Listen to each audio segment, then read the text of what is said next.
유튜브를 시작한 지 얼마 안 됐을 때 몇 구독자분들이 박보영님 분석을 요청하신 적이 있었어요. 하지만 그 이후 영상을 매주 준비하고 다음 달에 시작하는 남녀 1대1 온라인 뷰티 컨설팅 우회부까지 준비 중이라 너무 바빴어요.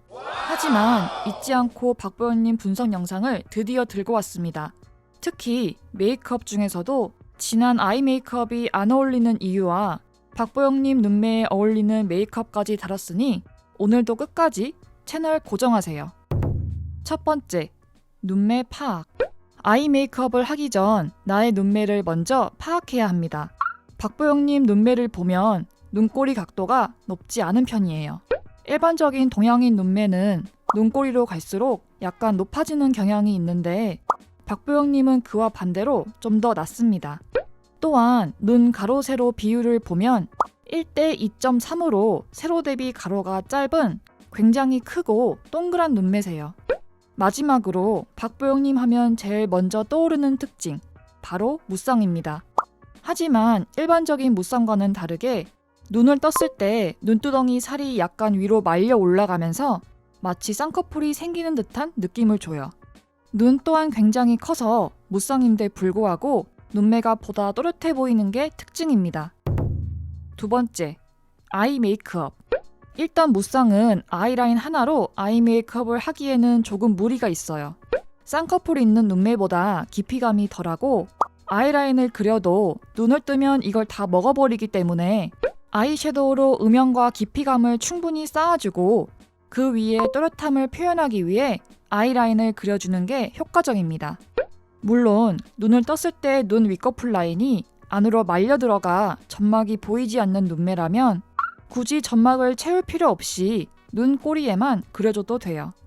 그럼 아이라인은 어떻게 그리는 게 좋을까요?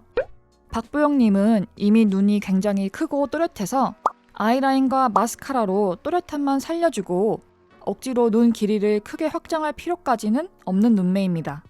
그런데 만약 본연의 순한 이미지를 벗어나 날카로운 이미지를 위해 아이라인을 올려 그릴 때 눈매와 무관하게 갑자기 아이라인을 위로 꺾어 올려 그리면 안 어울릴 가능성이 높습니다. 박보영님처럼 눈매가 약간 처진 여자아이들 멤버 민니님을 보면 일반적으로 안정적인 아몬드 형태의 눈매를 가장 이상적으로 보기 때문에 올라간 아이라인을 그리더라도 처음에는 눈꼬리에서 일직선으로 그리다가 뒤로 갈수록 자연스럽게 올린 걸 확인할 수 있어요. 아무리 캐치 아이라인을 연출한다고 해도 이 아몬드 모양, 즉 안정적인 눈매 모양을 너무 벗어난다면 아이 메이크업이 답답해지고 이상해질 수 있습니다. 그리고 놓칠 수 없는 우희만의 디테일.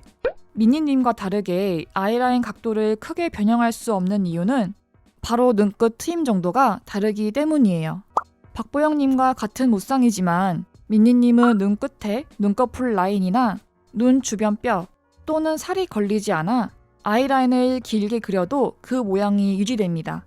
하지만 박보영님 눈끝을 자세히 보면 눈꺼풀 라인이 눈 아래로 길게 이어져 있어요. 반면 민니님은 눈 끝까지 눈꺼풀 라인이 이어지지 않고 중간에서 자연스럽게 사라집니다. 그래서 박보영님 같은 눈매는 라인을 직선으로 길게 빼도 눈을 뜨면 분명 직선이었던 라인이 둥글게 휘고 눈꺼풀을 따라 안으로 말려 들어가기 때문에 아이라인 모양과 길이가 달라져 아이라인 변형에 약간 제약이 있는 눈매예요.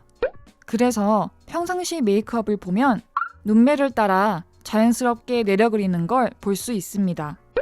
마지막으로 얼굴 특징을 보면 매끈한 계란형 얼굴이지만 약간의 볼살, 둥글고 도톰한 눈썹과 작은 입술, 그리고 아담한 체격까지 전체적으로 얼굴과 이목구비, 체형의 이미지가 순하고 러블리함이 강한 편이에요. 그래서 영화나 드라마 컨셉 때문이 아니라면 억지로 본연의 이미지를 바꾸지 않고 오히려 살려주는 스타일링이 잘 어울리고 더 매력적입니다. 정리하자면 아이 메이크업을 할 땐 먼저 나의 눈매를 파악하는 것이 중요해요. 무쌍은 아이라인 하나로 끝내려고 하기보단 아이섀도우로 먼저 음영감과 깊이감을 충분히 쌓아주고 아이라인과 속눈썹으로 또렷함을 살려주는 게 좋습니다. 안정적인 아몬드 형태를 크게 벗어나지 않는 선에서 아이라인 길이와 각도를 조정하는 걸 추천해요.